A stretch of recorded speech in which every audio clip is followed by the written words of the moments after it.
cek gaji, tes minat, dan sebagainya. Oke, anak sekalian, kita fokus ke sini aja deh. Ya, biar mahasiswa ini sekarang tidak sampai tertinggal. Ya, tenaga atau accounting publik misalkan. Accounting publik. Ya, kita lihat. Ada nggak sih? Tunggu ya, CD searching.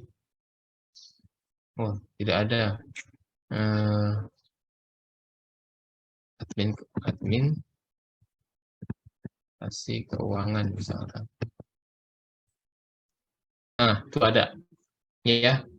Nah, ini sebuah aplikasi sistem informasi, ya, hasil sebuah rancangan oleh seseorang.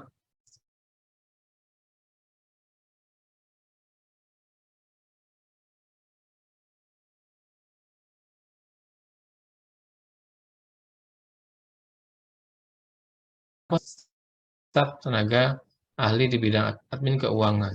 Ini ada beberapa peluang-peluang yang Anda bisa ambil. Ya, saya buka salah satu di antaranya ya. Ini di PT Profit. Ya, kita coba buka ya. Apa sih syarat-syaratnya? Nah, anakku sekalian, ini yang perlu Anda kaji, yang Anda perlu persiapkan dari saat ini. Ya, lihat nih contoh ya. Nih, domisili Purwakarta.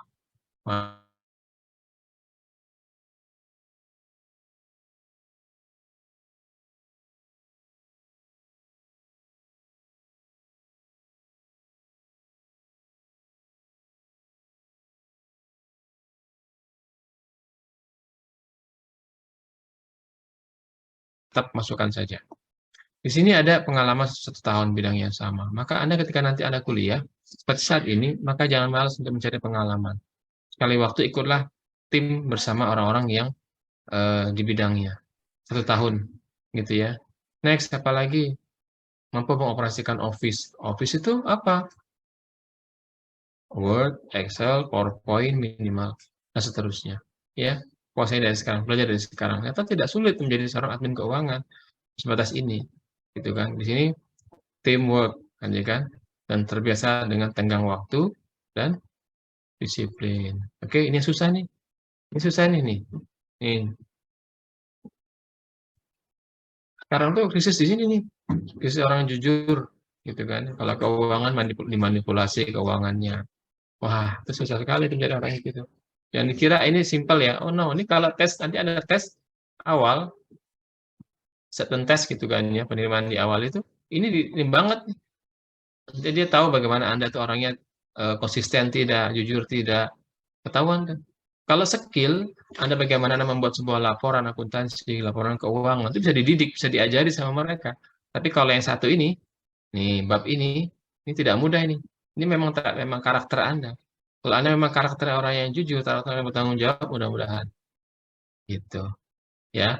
Ini makanya hati-hati ya. Nah, di sini apalagi tugasnya sebagai apa nih, lihat nih.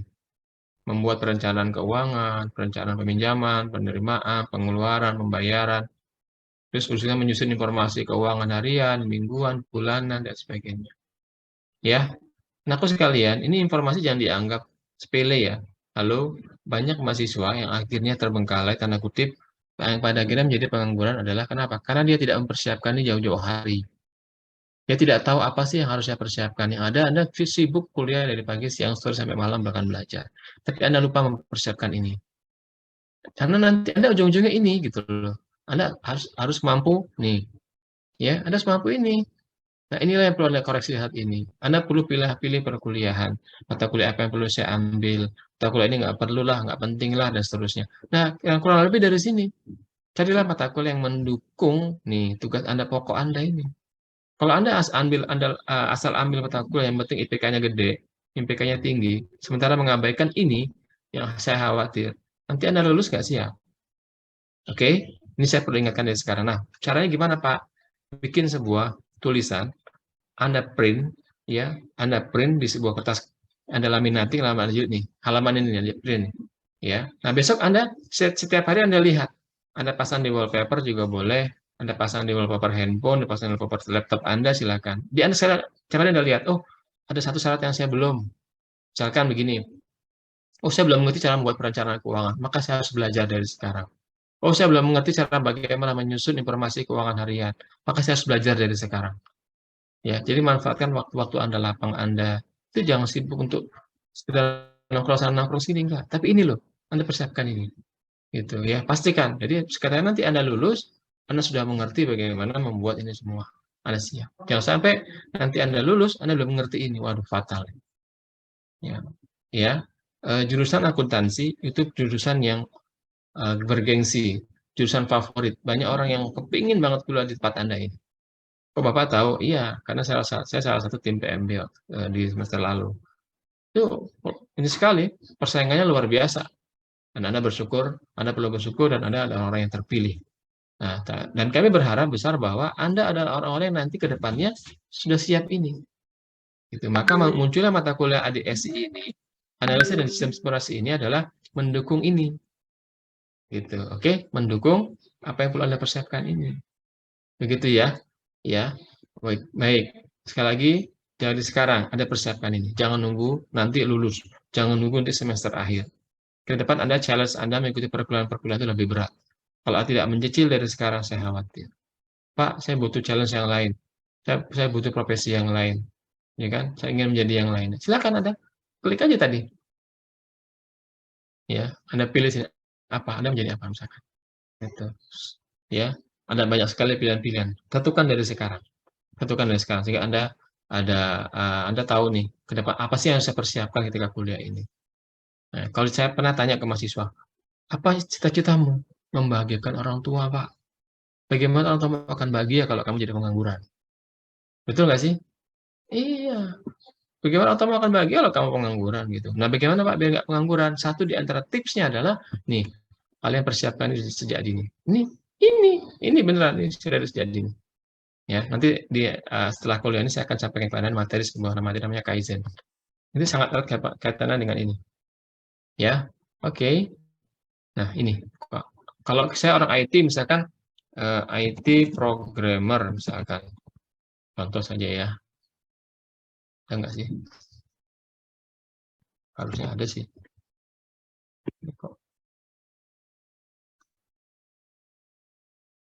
Oh, ini saling tetapannya. Oke.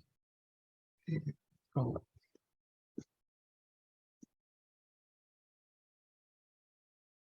Nah, nih, banyak sekali kan? Tuh, banyak banget. Mau yang mana yang kita pilih? Contoh, ini saja lah ya, saya ambil secara acak ya. Ini masih baru nih, 21 Februari 2023. Wah, baru kemarin berarti kan? Iya, nih, PT Kinerja Al Hidayah Mandiri. Jadi banyak peluang-peluang lowongan itu banyak sekali gitu. Makanya saya sempat menepis orang yang, Bang, cari kerja susah apa lowongannya sempit, lowongannya nggak ada lowongan. Bukan nggak ada, karena kita nggak tahu bagaimana mencari tempatnya di mana lowongan itu. Gitu ya, di sini, di karir.com. Saya buka lagi ya, satu lagi ya. Nih, sini. Nih. Apa syarat-syaratnya? Ini mampu membuat aplikasi berbasis web dan desktop, memberikan masukan dan seterusnya, melakukan testing aplikasi. Ini nggak mudah testing, ini nggak mudah nih.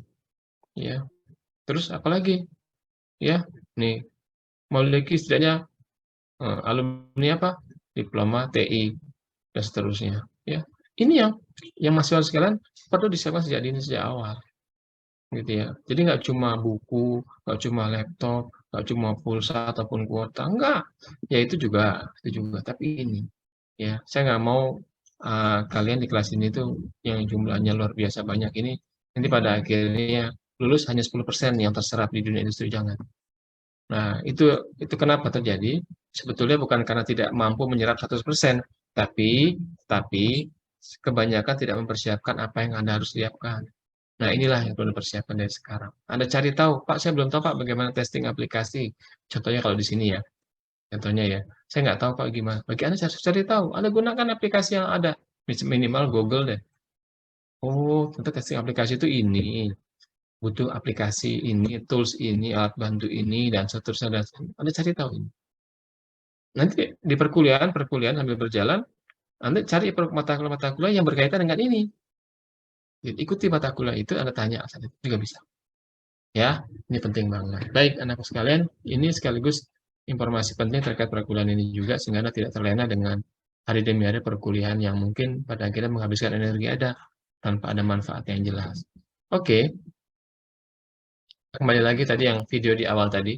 Video adalah dia menyampaikan sebuah eh, ya nih saya percepat.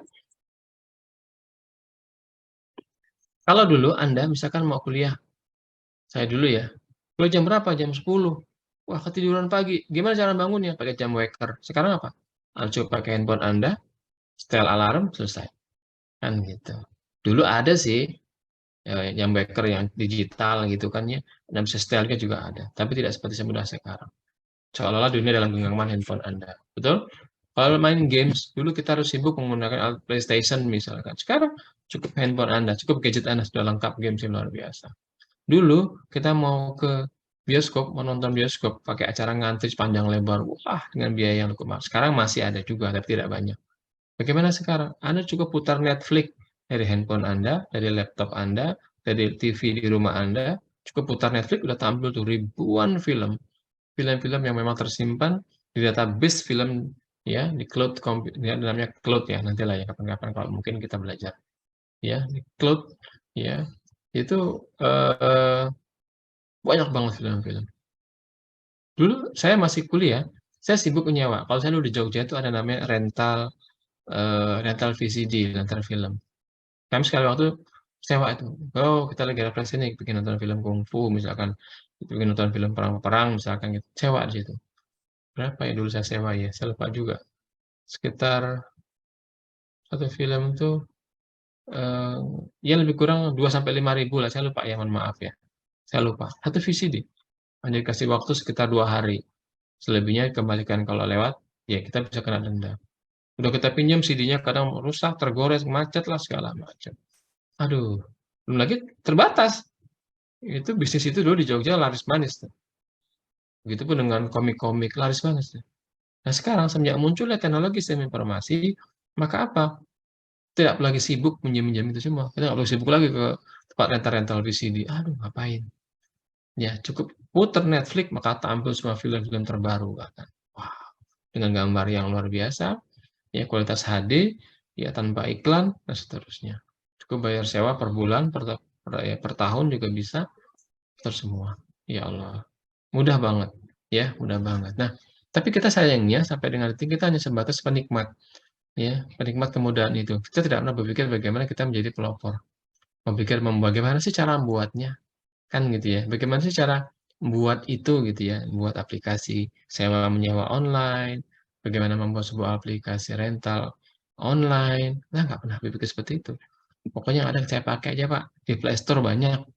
Tapi kita nggak pernah berpikir bagaimana sih proses orang itu membuat sebuah aplikasi di Play Store itu, ya. Bagaimana membuat aplikasi di tempat lain. Nggak pernah. Padahal itu adalah satu di antara tugas Anda, mumpung jadi mahasiswa. Jangan sudah lulus ya. Ya, jadi Anda malas nantinya. Baik, itu beberapa hal yang Anda perlu ketahui. Kenapa sih kita harus mempelajari ADSI ini, analisa dan desain sistem ini? Agar Anda ke depan satu di antaranya adalah agar ke depan Anda tahu bagaimana proses mereka menciptakan sebuah aplikasi. Tahapan awalnya apa sih? Itu sih sebenarnya. Kedepannya nanti ada mata kuliah sebetulnya namanya develop system. Cuma sepertinya di kampus FEB ini nggak tahu ada nggak ya? Kayaknya nggak ada. Nah sebelum kita develop system tadi, ya kita tahapannya analisa rancangan ini. Kita menganalisa apa sih kebutuhannya, seterusnya. Oh bisa menyimpan data mahasiswa. Kalau aplikasi Siakado kan begitu ya. Menyimpan data konsultasi bimbingan mahasiswa, menyimpan data bimbingan nama pembimbing Anda, ya kan? Bisa melihat jadwal kuliah. Nah, itulah bagian desain. Jadi Anda ketahui, kenali kebutuhan Anda. Oke, sama dengan Anda mau kuliah. Oke, saya perlu tanya deh. Ke Mas Anda, coba open mic. Muhammad Al Algi ya, siapa namanya ya? Muhammad Al Ghifari ya, aduh Masya Allah, Iya keputus Pak, dengan tulisan. Iya, Muhammad Al, saya panggil apa nih? Algi aja Pak. Algi, thank you Mas Algi. Gimana kabar kamu? Sehat ya? Alhamdulillah Pak. Sehat ya. Oke Algi. Coba kamu sebutin apa kebutuhan harian kamu. Ya, Yang pertama eh tentu saja makan ya Pak ya, makanan Hmm, Pak. makanan. Terus, Yang kedua hmm, minum. Yang makan, ketiga itu minum, pakaian. pakaian. Oke. Yang Keempat, kedua keempat. itu yang keempat itu Oke. eh, uang Pak. Uang. Udahlah, cukup aja lah ya. Itu aja lah ya. Makanan, Iya, minuman, pakaian, uang. Gitu ya? Betul ya? Sepakat ya? Baik, betul Pak. thank you Algi. Terus, kalau misalkan, kamu pernah hobi olahraga nggak? Eh, untuk sekarang tidak Pak. Oh, tidak ya. Hobi kamu apa? Hobi saya hmm, Makan. iya, makan bukan hobi Pak. Oh, bukan hobi, kebutuhan ya. Oke. Apa hobinya? Main game sih Pak sebenarnya. Oke lah. Oke, main game. Kalau kamu main game, apa kebutuhannya? Eh, fisik Pak yang pertama Pak. Oke, apa itu? Fisiknya apa? Oh, fisik badan. Iya, Oh, fisik badan. Terus apa lagi? yang kedua pikiran Pak. Pikiran. Oh, game juga butuh pikiran ya. Oke, terus apa lagi? Yang ketiga kuota Pak. Kuota ya. Oke. Game apa yang paling kamu sering mainkan? Mobile Legend Pak. Mobile Legends. Oke, thank you Algi ya. Baik, eh, saya coba akan sedikit ulas. Ketika tadi saya tanya, apa kebutuhan kamu sehari-hari? Ya, ini saya silakan. Terus apalagi kebutuhan kamu ketika kamu main game? Oh, ini dan itu. Kan termasuk dari fisik, ada kuota, dan seterusnya. Ketika kamu tahu apa sih kebutuhan kamu? Kan gitu kan? Minimal itu. Sama dengan kita membuat, mereka si pembuat aplikasi, si develop system itu, mereka pertama kali dia mengidentifikasi apa sih kebutuhan saya, apa sih kebutuhan user, kan begitu. Ditanya pasti, apa sih kebutuhan user? Kalau kamu misalkan ingin main game, tanya apa kebutuhan kamu? Oh, saya butuh fisik, saya butuh kuota dan seterusnya. Seterusnya. Berarti si developer itu dia harus bisa menjawab, dia harus bisa menyediakan kuota, dia harus bisa menyediakan fasilitas fisik, dia harus bisa menyediakan fasilitas alat gamenya dan seterusnya. Itu si developernya. Nah, si perancang itu dia bekerja sama dengan si developer tadi tentunya. Oh, kata si developernya, sini ada orang-orang seperti ini, kita mau bikin game nih. Kita mau bikin game Mobile Legends, kita mau bikin game sepak bola. Saya membutuhkan ini dan itu. Disebutin semua. Satu, dua, tiga, empat. Dari mana mereka tahu kebutuhannya apa? Ada namanya tahapan interview. Ya, identifikasi kebutuhan itu lewat interview. Tanya kebutuhannya si Algi, ini ke depan ini si Algi minta bikinin game, kayak kira begitulah ya, minta bikinin game Mobile Legend, bentuk gamenya kayak gini nih, saya maunya gamenya seperti ini, kan gitu ya. Nah, seterusnya seterusnya sebutin semua. Nah, si Algi ini adalah user, yang user nanti akan dibantu, beliau minta bantu bikinin sistem itu game, ya nama sistemnya itu game game Mobile Legend. Nah, yang menyebutkan kebutuhannya siapa? Si Algi. Nah, seorang perancang desain sistem itu, dia harus tahu bagaimana memperoleh apa saja kebutuhannya. Nah, contoh kayak saya tadi kan tanya, kenapa kebutuhanmu sehari-hari? Makan, minum, pakaian, uang. Apa kebutuhanmu kalau mau main game? Fisik dan lain-lain, kuota dan seterusnya. Kira-kira seperti itu. Nah, kalau misalkan nanti ke depannya kita akan membuat sebuah sistem akuntansi. Ditanya, apa sih kebutuhannya? Kira-kira apa, Algi? Kebutuhan sistem akuntansi apa?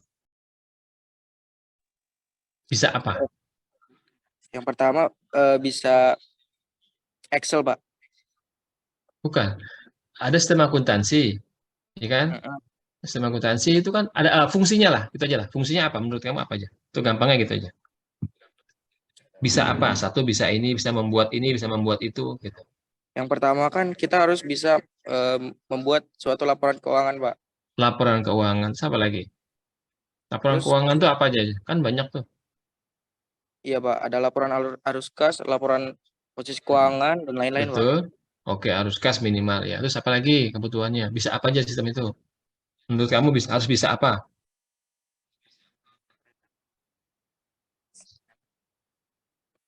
bisa menganalisis laporan keuangan juga, Pak. Oke, bisa menganalisis laporan keuangan. Nanti kan laporan keuangan itu nanti bagaimana ke depannya, ya kan manfaatnya, apakah nanti jadikan landasan pengambilan keputusan. Begitu kan maksudnya ya? Iya, Ya, Pak. oke. Thank you, Algi. Jadi memang, ya seperti itulah, si usernya, si Algi ini adalah user. Ibaratnya Algi itu adalah perusahaan. Perusahaan yang akan memanfaatkan jasa Anda sebagai seorang desainer, dan nanti dibantu oleh tim develop sistemnya, sistem kode programmernya, untuk membuat sebuah aplikasi. Si Algi ini bilang, saya butuh aplikasi sistem keuangan. Dia bisa membuat laporan keuangan, minimal arus kas, misalkan, gitu ya. Dan berikutnya bisa digunakan untuk analisis. Ya, bisa menganalisis bagaimana laporan keuangan yang sudah saya buat, apakah ini sudah benar, apakah nanti seperti apa menggambarkan apa. Kan begitu. Kalau orang sekarang itu ada namanya Power BI, LG. Ya, Nida, Ricardo, dan kawan-kawan. Ada namanya Power BI. Jadi aplikasi Power BI itu nanti akan tampil sebuah grafik dan grafik. Di situ nanti kita bisa menganalisis, oh ternyata perkembangannya seperti ini. Kalau dibilang keuangan, oh ternyata pemasukan di perusahaan ini adalah sekian. Dari berbanding terbalik dengan yang tahun lalu dan seterusnya. Itu digambarkan sebuah grafik dan grafik. Seperti itu. Ya, aplikasi accounting juga bisa seperti itu. Nah, karena kemampuan-kemampuan, kebutuhan-kebutuhan tadi yang kamu sebutin tadi, itulah nanti akan kita develop, itulah nanti akan kita rancang. Gitu. Nah, Anda harus ngerti bahwa sistem apa kebutuhannya apa, sistem apa kebutuhannya apa. Seperti Siakadu yang sering Anda pakai gitu kan. Saya coba tanya yang lain deh. Eh Siapa nih? Coba Kelvin Andika. Oke. Ya, Pak. Iya. Gimana kabar kamu? Sehat, Kelvin? Alhamdulillah sehat, Pak. Baik. Oke, Kelvin, kamu pernah pakai Siakadu? Pernah, Pak. Pernah. Oke, dari Siakadu tadi, kira-kira menurut kamu apa saja sih fitur yang ada? Bisa apa, atau untuk apa gitu. Yang pertama kita bisa input mata kuliah, Pak ya, buat di Syakadu. Terus Terus, kita bisa lihat SKS, terus SKS, hasil studi kita yang sudah kita lalui semester lalu gitu, Pak. Nah, kita KHS, juga oke. iya, kita bisa konsultan dengan dosen juga, Pak. Oke, kira-kira itu ya. Iya. Baik, terima kasih Calvin. Nah, itu berbeda dengan aplikasi yang tadi si Algi tadi ya, sistem akuntansi. Nah, ini ada aplikasi lagi namanya Siakadu. Ini pun aplikasi sistem informasi dengan kebutuhan yang berbeda. Dari mana kita tahu, oh bisa melihat nilai mahasiswa, oh bisa konsultasi dengan dosen, dan seterusnya. Itu munculnya fitur-fitur itu diawali dari tahap rancangan. Si perancang tadi, gitu, yang dia berdiskusi dengan user. Di usernya siapa? Misalkan Kelvin. Kelvin ini adalah katakanlah rektor Unila misalkan. Amin ya. Nah, saya doakan ya kamu ke depan jadi rektor Unila, insya Allah ya. Itu si Kelvin bilang, ini kami butuh sebuah aplikasi namanya Siakadu, ya fungsinya seperti ini. Nah, maka dia harus bisa apa? Menyimpan data mahasiswa, input mata kuliah, melihat hasil mata kuliah dan sebagainya, ya dan sebagainya. Itu adalah kebutuhan-kebutuhan. Namanya di sistem ini namanya kebutuhan fungsional. Apa? Kebutuhan fungsional. Nah, sisi perancang sistem itu dia harus tahu apa kebutuhan fungsional. Itu dulu.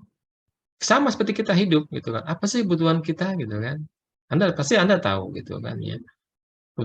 Mas sebagai seorang manusia apa sih kebutuhan fungsional itu apa? Tahu dia. Oh, manusia harus bisa ini, harus bisa itu, bisa ini, nggak boleh ini, nggak boleh itu. Kira-kira seperti itu. Itu kebutuhan fungsional. Anda harus paham dulu sebagai manusia itu apa sih? Anda pasti tahu dan harus tahu. Sama halnya dengan sebuah sistem, Siakadu, sistem kalkulasi keuangan, DAX Easy Accounting, MIOBI, itu semua awalnya di data, dianalisis dulu, apa sih kebutuhannya?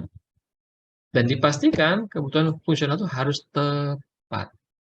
Harus tepat sesuai dengan usernya tadi. Usernya maunya apa ya? Ya, si perancang dia menerjemahkan kebutuhan user tadi dalam sebuah bentuk gambar, misalkan rancangan. Tuh. Jadi sekarang mulai paham ya, mata kuliah ini nanti ke depannya seperti apa. Anda sudah mulai ada gambaran tuh. Ya, sudah mulai ada gambaran. Jadi bukan sekedar duduk manis, enggak. Challenge Anda ke depan tuh agak berat juga gitu ya. Maka Anda harus siap dengan challenge-challenge ini gitu ya.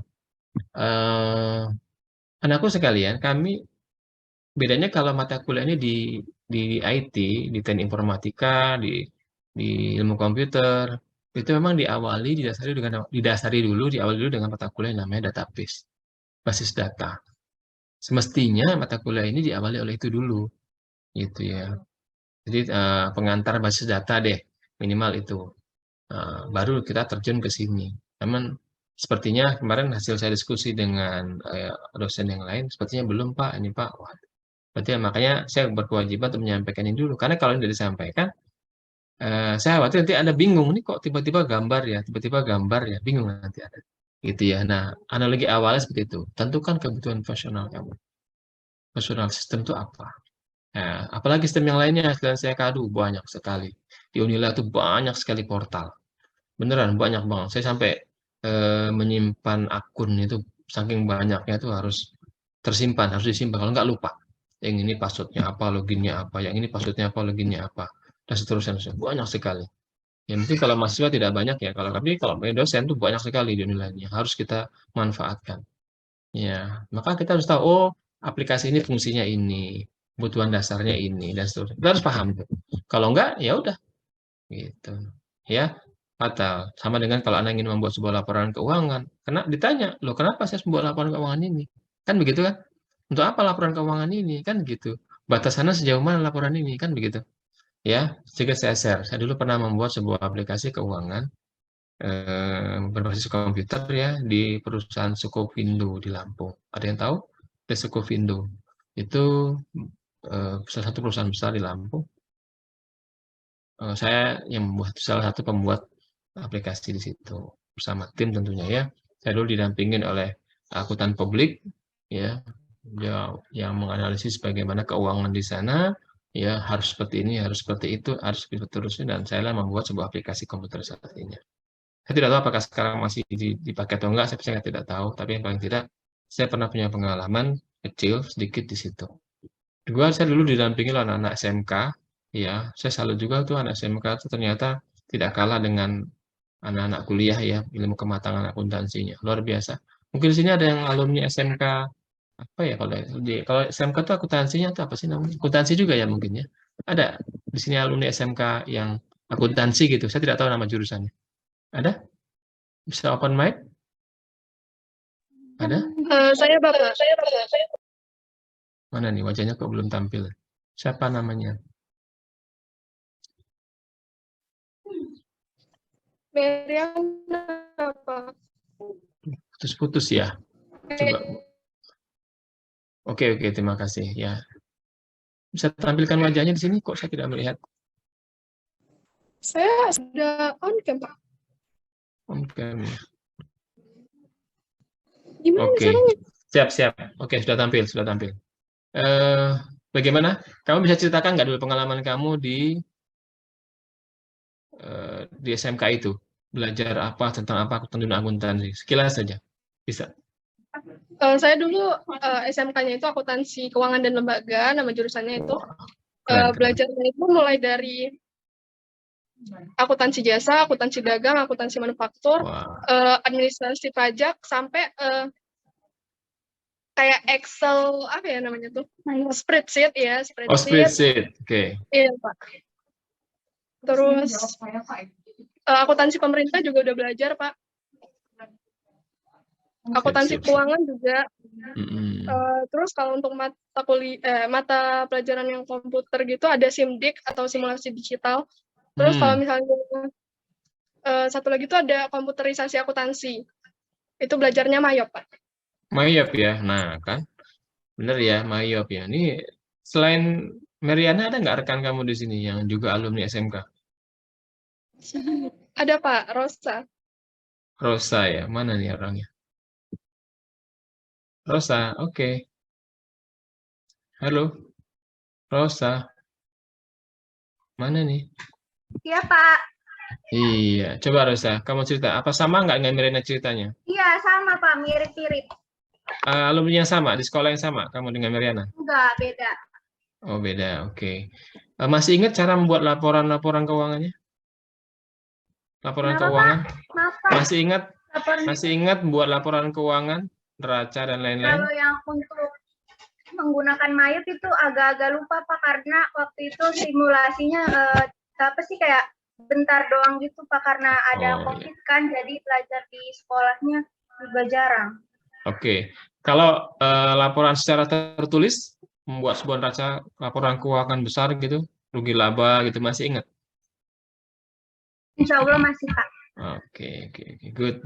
Ya, kamu mungkin Rosa dan Mariana adalah dua orang di antara yang lainnya yang mungkin punya kemampuan lebih dahulu belajar, ya. Dan pesan saya, jangan pelit ilmu lah ya, kawan-kawannya yang belum, karena yang pasti bisa jadi yang lain mungkin belum tahu, belum sematang kamu belajar tentang bagaimana membuat laporan keuangan, ya. Nah, sementara kamu sudah bisa gitu ya. Good, thank you Mariana, Rosa. Mungkin ada rekan-rekan lain juga yang mungkin saat ini sudah belajar juga ya barangkali ya. Tapi insya Allah yang belum nggak usah khawatir, karena nanti Anda di sini akan diajari maksudnya bukan di perkuliahan saya tapi ya perkuliahan yang lain yang itu akan diajari bagaimana membuat sebuah laporan keuangan, insya Allah. Oke, baik. Itu tadi beberapa gambaran ya tentang perkuliahan ini yang kedepannya nanti kita sama-sama akan belajar. Saya tidak mengajarkan bagaimana membuat laporan laba rugi yang harus kas, tidak. Saya tidak akan ajarkan itu, tapi saya lebih kepada juga tidak belajar tentang MIOB juga tidak. Saya nanti bersama tim sama Ibu Aniros, kalau memang nanti beliau bisa meneruskan perkuliahan ini, adalah bagaimana merancang sebuah aplikasi. Ya, tahapan merancang sebuah aplikasi. Ya, mungkin agak sedikit merempet ke MIOB juga mungkin ya, tapi saya tidak pernah menjanjikan itu karena memang wilayahnya sudah berbeda.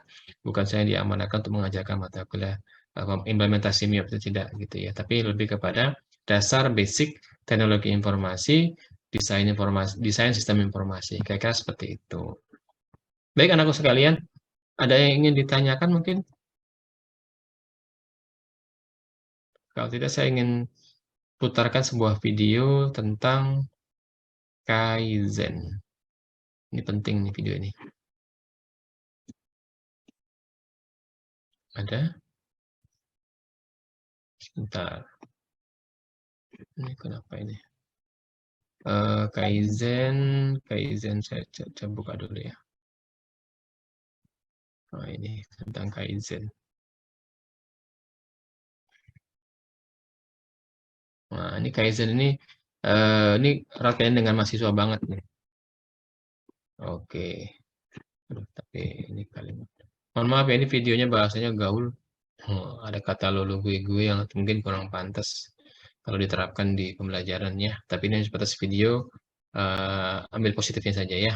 Tapi jangan kalian tiru bahasa gue dan lo-nya. Ya, nah tidak pantas bicara itu di depan terutama orang tua dan dosen-dosen Anda. Oke, saya akan coba share ke Anda.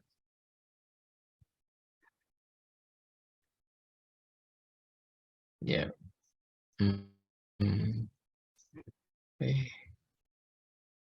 Tidak tampil ya videonya.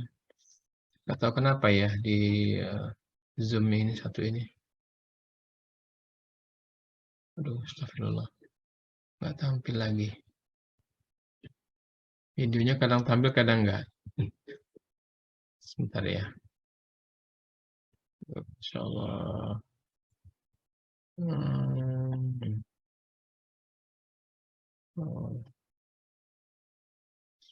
Kalau saya pakai, ada yang sudah pernah pakai Google Meet nggak? Sudah pernah pakai Google Meet, anak-anak? Belum pernah ya? Oke. Kalau di Ilkom, jurusan kami itu bisa pakai Google Meet. Kalau pakai Google Meet, relatif semua lancar. Kayak di YouTube kadang-kadang ya kepanggil videonya. Oh ya Allah, kenapa ya? Nah, ini sudah kepanggil tuh. Butuh waktu ternyata ya. Oke. Nah, is loading. Iya, sudah tampil ya. Nih, sering banget nggak sih? Nah, gitu ya. Lo ngelakuin sesuatu pekerjaan nih, ataupun lo punya goals nih yang lo pengen capai, rasanya tuh kayak berat banget pas lo mau mulai ngelakuinnya. Bisa Kedengeran jadi ya nih, suaranya lo ya? udah janji ke diri lo sendiri untuk mulai hari ini, misalnya ya. Tapi setelah lo pikir-pikir, rasanya mending dilakuin besok aja deh, gitu. Dan sayangnya nih, pas besoknya lo malah bilang, ah udah lusa aja deh. Dan pas lusa lo bilang, awal bulan aja deh biar enak, sampai pada akhirnya pekerjaan itu nggak lo kerjain sama sekali. Nah pastinya banyak banget nih yang punya masalah kayak gini. Bahkan gue sendiri juga ngerasain hal ini nih sekarang. Gak jarang kita semua nih selalu menunda-nunda pekerjaan yang sebenarnya penting buat hidup kita. Atau biasanya juga kita semua suka mengerjakan sesuatu pekerjaan itu di akhir tenggang waktu yang udah dikasih. Jadinya kayak ditunda-tunda terus. Entah itu nunda olahraga, nunda kerja, nunda ngerjain PR, dan lain sebagainya lah. Padahal nih, sebenarnya perilaku tersebut itu bisa dibilang gak baik kalau keterusan. Dan pada akhirnya kemungkinan akan membuat hasil kerja lo jadi gak maksimal. Nah terus kira-kira apa sih penyebab hal ini? Penyebabnya harusnya ya beragam sih. Tapi biasanya nih, yang paling sering gue denger, penyebabnya adalah rasa malas. Gue gak tahu nih udah berapa kali gue ngeliat di comment section, banyak banget yang nge-request tentang video, Kak gimana nih mengatasi malas? Kak gimana nih biar gak menunda-nunda pekerjaan? Dan lain sebagainya. Intinya sih banyak banget yang struggle dengan perasaan malas. Pertanyaannya, terus gimana dong cara supaya kita bisa mengatasi rasa malas dan melawan kebiasaan untuk menunda-nunda? Nah, jangan khawatir, lo coba tonton video ini sampai habis karena gue bakal ngebahas tentang salah satu prinsip yang bisa lo pakai buat mengatasi dan melawan rasa malas. Tapi sebelum gue lanjut, mending lo subscribe dulu nih dan lo nyalain notification bell-nya biar lo gak ketinggalan video baru dari 1%. Ya, ini video saya ambil dari YouTube 1%. Silakan Anda juga buka. Ngomong-ngomong tentang rasa malas, mungkin kita perlu belajar nih dari negara yang kita tahu negara ini tuh anti banget nih sama yang namanya rasa malas. Coba lo tebak negara apa? Yes, negara Jepang. Seperti yang kita tahu, Jepang itu terkenal dengan etos kerjanya yang baik dan orangnya yang disiplin. Tapi pertanyaannya, kok bisa sih sebuah negara bisa punya budaya kayak gitu? Nah, ternyata dari kecil mereka tuh udah dilatih untuk punya prinsip tertentu. Dilatih ngapain? Mereka itu dilatih buat mengulang nih berbagai macam rutinitas kecil yang positif setiap harinya. Dan rutinitas ini akhirnya jadi membudaya dan mereka pakai terus sampai mereka dewasa. Jadinya pas udah gede nih dan udah dewasa, orang-orang Jepang ini jadi pribadi yang disiplin dan gak malas-malesan. Konsep tentang rutinitas ini akhirnya diberi sebuah nama tertentu. Apa namanya? Nah, namanya adalah teknik Kaizen. Apa itu Kaizen? Dari segi bahasa, Kaizen itu diambil dari dua suku kata, yaitu Kai yang artinya adalah berubah, dan Zen yang artinya adalah kebijaksanaan. Dua kata ini menciptakan satu makna, yang artinya adalah perubahan dalam hidup itu bisa dicapai secara perlahan dan dengan penuh kebijaksanaan. Prinsip Kaizen ini juga dikenal sebagai prinsip 1 menit. Kenapa? Karena prinsip ini itu intinya adalah ngelatih seseorang untuk melakukan sesuatu hanya dalam 1 menit setiap harinya, di waktu yang sama. Contohnya gini, jadi misalnya lo mau push up nih, ya lo coba aja dengan 1 menit dulu dalam sehari. Dan lo lakuin itu tiap hari di waktu yang sama. Itu kan tadi push up nih, let's say lo gak mau push up, tapi lo mau latihan main gitar. Dengan prinsip ini, ya lo coba dulu aja belajar gitar 1 menit setiap hari. Misalnya di jam 7 ya lo main gitar jam 7 setiap harinya gitu. Nah karena prinsip ini itu sederhana banget, prinsip ini juga bisa lo lakuin ke berbagai macam hal lainnya. Misalnya membaca, menulis, ngerjain tugas, dan apapun yang mau lo lakuin. Tapi dengan catatan gini, lo harus ngelakuinnya tanpa distraksi apapun. Jadi harus fokus. Menariknya, prinsip 1 menit ini akan ngelatih diri lo untuk lebih bertanggung jawab. Karena ketika lo berhasil ngejalanin 1 menit itu, ini akan ngebuat perasaan lo lebih baik. Karena lo udah ngerasa berhasil nih ngelakuin satu hal dengan tuntas. Dan perasaan ini, sense of progress ini bakal bikin lo ketagihan. Karena lo udah bertanggung jawab dengan satu tugas yang lo punya. Dan lo udah nyelesain tugas itu. Jadinya kayak tadi ya, ada sense of progress dalam hidup lo. Dan ini bakal bikin lo ketagihan. Karena bikin nagih, 1 menit ini juga kalau lo rutinin nih setiap harinya, biasanya bakal nambah-nambah terus. Jadi lo bakal mulai ketagihan di hari-hari setelahnya. Mungkin hari pertama lo cukup dengan 1 menit, misal main gitar atau apa gitu. Tapi di hari selanjutnya, mungkin 1 menit itu jadi nambah ke 5 menit. Dan di hari-hari selanjutnya nambah lagi sampai 20 menit. Sampai mungkin bisa berjam-jam lo ngelakuin hal itu. Tapi ya kuncinya balik lagi ya, lo harus konsisten dengan melakukannya setiap hari. Biar jadi apa? Biar jadi kebiasaan. Sekilas kayaknya prinsip ini tuh terlihat mensimplifikasi banget dan kayaknya meragukan dan gak efektif gitu. Masa cuma semenit gitu kan? Tapi gini, kalau usaha yang lo lakukan terlalu keras dan mungkin gak rutin, ini kemungkinan bakal ngabisin tenaga lo gitu. Dan bakal buat lo jadi lebih capek. Akhirnya lo jadi males. Dan lama-kelamaan lo bakal ngerasa bosen dan yaudah jadinya gak rutin deh ngerjainnya. Jadi prinsip ini sesuai definisinya ya tadi, perubahan dalam hidup tuh bisa dicapai secara perlahan dan dengan penuh kebijaksanaan. Jadi mendingan dikit-dikit aja dilakuin nih, tapi rutin daripada seabrek-abrek. Dan menariknya juga nih, kalau lo rutin mempelajari dan mengulang sesuatu ini setiap harinya, lo bakal jadi lebih menguasai juga hal yang lo pelajari. Lo gak bakal mudah lupa nih terhadap hal yang lo pelajari juga. Hal ini pernah diteliti juga sama salah satu psikolog asal Jerman yang bernama Ebbinghaus. Di penelitiannya, dia mempelajari tentang kemampuan mengingat, jadi tentang memori. Dia bilang bahwa kemampuan mengingat seseorang itu bakal menurun drastis kalau cuma dapat informasinya sekali dan seabrek-abrek. Apalagi kalau gak pernah direview dan diulang lagi nih informasinya. Tapi, ada pengecualian. Ketika lo melakukan repetisi, atau ketika lo mencoba mengulang kembali nih materi yang udah lo pelajari besok-besoknya, jadi dilakuin secara rutin, bukan cuma lo akan jadi lebih ngerti, tapi informasi yang lo simpen ke otak lo itu bakal nempel banget. Jadi gak hilang nih informasi yang lo pelajari. Baik. Anakku sekalian, bisa fokus ya, sebentar lagi akan saya sudahi. Jadi Kaizen ini memang prinsip yang sangat dipegang erat oleh orang Jepang.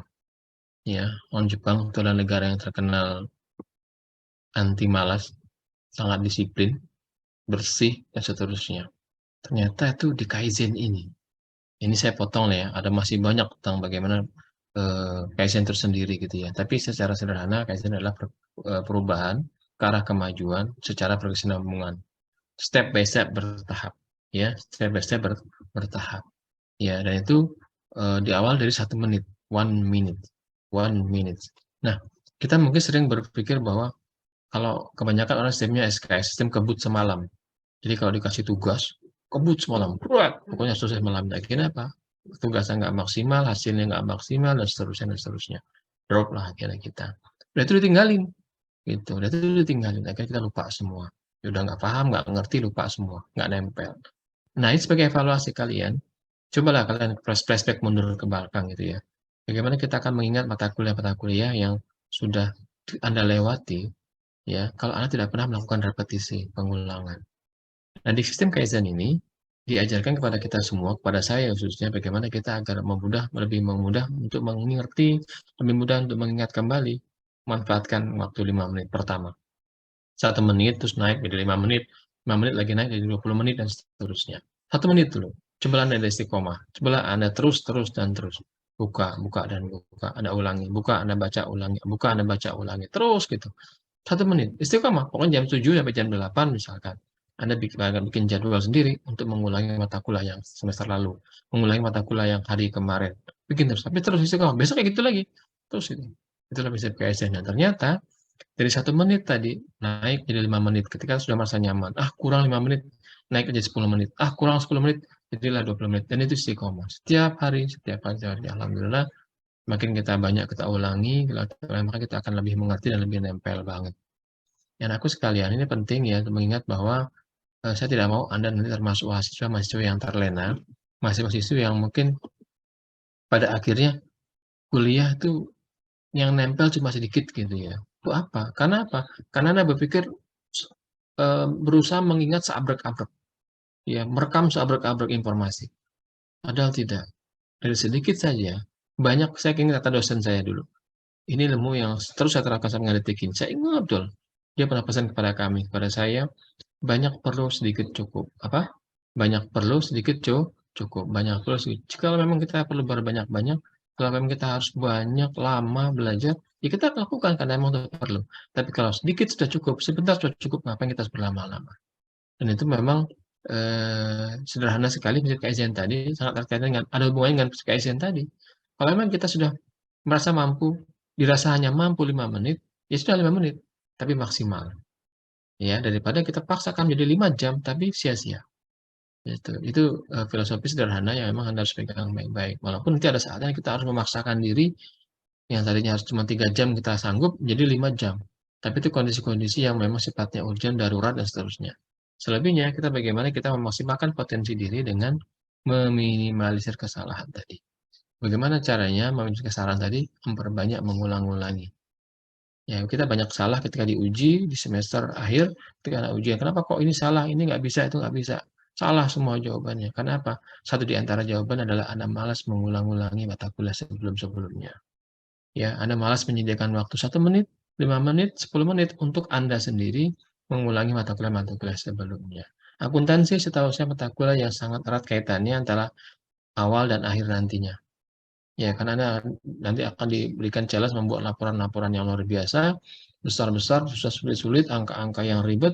Kalau Anda tidak malas untuk mengurangi mata kuliah sebelumnya, ya, yang sebelumnya Anda sudah dapatkan, saya khawatir Anda kewalahan. Saya punya kakak sendiri, kakak ipar saya sendiri yang memang itu bertugas sebagai seorang akuntan dulu di perusahaan swasta. Saya melihat beliau bagaimana aktivitasnya, ya Allah, luar biasa, berat menurut saya. Ternyata seorang akuntan itu berat. Seorang akuntan itu tidak mudah, tidak ringan. Tapi semua dia jalani karena memang dia sudah terlatih. Ya, dia sejak kuliah sudah seperti ini. Bukan nongkrong sana, nongkrong sini, tidak. Sibuk dengan segala aktivitas yang memang itu sangat baik menurut hemat saya. Ya, sangat hubungannya sangat mendukung kemajuan karir dia juga, gitu ya. Nah, bagaimana dengan Anda? Nah, persiapkan dari sekarang, atur waktu, atur kesempatan, manfaatkan, gunakan prinsip Kaizen ini untuk Anda. Nanti ada tugas buat Anda, tapi mungkin tidak hari ini, pertemuan berikutnya ya tentang Kaizen.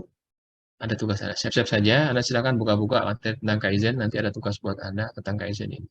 Pekan depan, insya Allah, saya sudah merequest untuk pertemuan langsung tatap muka. Tapi mohon maaf, ini pun masih dalam tahap kajian lah ya. Mudah-mudahan bisa. Dan itu ada tawaran, ada perubahan jadwal hari Senin. Sebentar ya. Kalau tidak salah, Senin jam... Sebentar. Di grup ada kan ya? Di grup ada itu.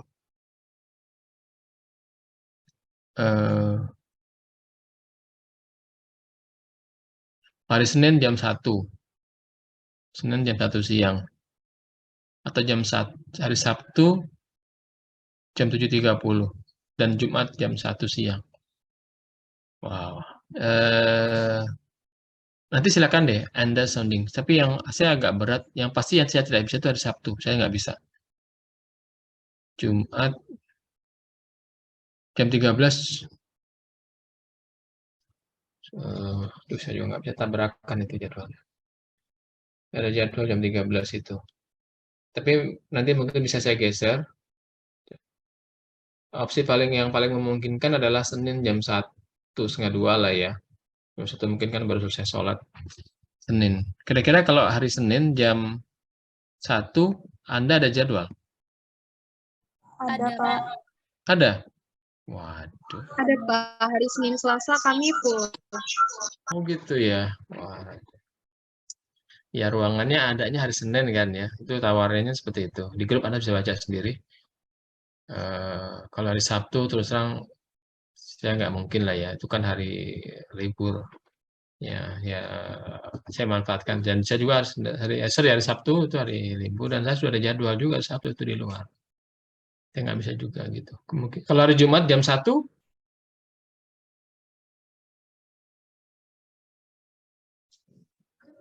Saya tidak ada, Pak.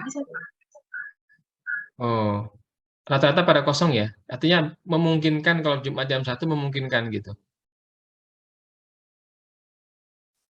Gimana, Kelvin? Hari Jumat jam 1 memungkinkan ya? Kalau untuk saya sendiri kosong, Pak. Mungkin teman-teman lain berbeda mungkin. Oke. Di sini ada yang jam 1 ada kuliah? Ada? Enggak. Ada yang ada coba. Yang ada bisa komen sini, bisa sampaikan. Kamu Nafila ada? Enggak ada, Pak. Oh, nggak ada. Sepertinya kosong semua ya. Gimana ya? Coba nanti saya coba komunikasikan dengan koordinatornya ya. Karena secara default saya ada jam 1 pada Jumat lah intinya. Mata kuliah yang lain ya. Di prodi jurusan yang lain juga. Yang saya kalau mengiyakan ini berarti saya harus mereschedule jadwal itu yang di sana. Saya harus mengalahkan itu agar saya bisa tatap muka dengan Anda. Tapi kalau misalnya kan nanti tidak bisa, ya barangkali ya sementara online ya. Ada yang keberatan dengan online ini? Tidak ada. Baik, saya akan coba upayakan, walaupun ini agak susah ya hari Jumat itu. Karena ada jadwal lipat yang lain, tapi insya Allah nanti saya akan sampaikan kepada Anda. Artinya, suatu saat nanti misalkan saya kontak Anda, yuk kita offline, ya hari Jumat sekitar jam 1, atau 1:30 lah ya, pada sholat Jumat itu. Ya, artinya Anda siap ya. Ini saya sampaikan dan mudah-mudahan tidak mendadak lah sampaikannya. Artinya kalau misalkan hari Jumat kita pertemuan, ya hari Rabu berarti nggak ada. Kira-kira begitu gambarannya. Gitu ya, kalau saya, karena ini kemungkinannya cuma itu. Kalau kita mau offline, hari Jumat atau Senin tadi. Sementara Senin Anda nggak bisa, berarti kan hari Jumat. Saya mencoba mengalahkan di kelas yang lain untuk ketemu dengan Anda. Ya, berarti kan Anda mudah-mudahan bisa ya. Nanti saya sampaikan. Sekali waktu nanti kita coba offline deh. Gitu ya. Tolong bantu saya mempersiapkan ruangan dan lain-lain deh. Juga bantu saya mungkin nanti di antara Anda ada yang menjemput saya dulu, ya mungkin Kelvin atau yang lainnya. Karena saya terus terang belum pernah memberikan materi kuliah di kampus Anda baru kali ini. Ya, jadi saya belum tahu ruang-ruang kelas itu seperti apa, di mana saya belum tahu. Mungkin 1-2 kali pertama saja, berikutnya nanti saya bisa sendiri. Ya kan seperti itu ya, untuk Kelvin, Rosa, Meriana, dan lain-lain. Soalnya nanti kita, ada saatnya nanti kita ketemu tatap muka langsung. Mudah-mudahan kita bisa lebih enjoy belajarnya, insya Allah. Saya pikir itu hari ini. Saya mohon maaf kalau ada yang banyak yang salah ataupun kurang. Anak-anakku sekalian, manfaatkan waktu yang ada untuk hal yang positif. Ya, untuk hari ini, pagi ini, biasakanlah untuk kerjakan pekerjaan yang memang lebih baik. Contohnya duha, bagi yang belum duha. Ya, saya di ilmu komputer khususnya membiasakan anak-anak didik kami, khususnya masa bimbingan saya pribadi, untuk setiap hari, setiap pagi khususnya, termasuk ketika mau bimbingan dengan saya, itu duha setiap pagi. Tentu tidak mengabaikan yang wajib yang waktu tetap wajib dikerjakan, yang duha setiap pagi juga sangat dianjurkan dan untuk dikerjakan rutin. Terima kasih anakku sekalian, sampai ketemu kembali di pekan depan, mudah-mudahan tidak ada halangan.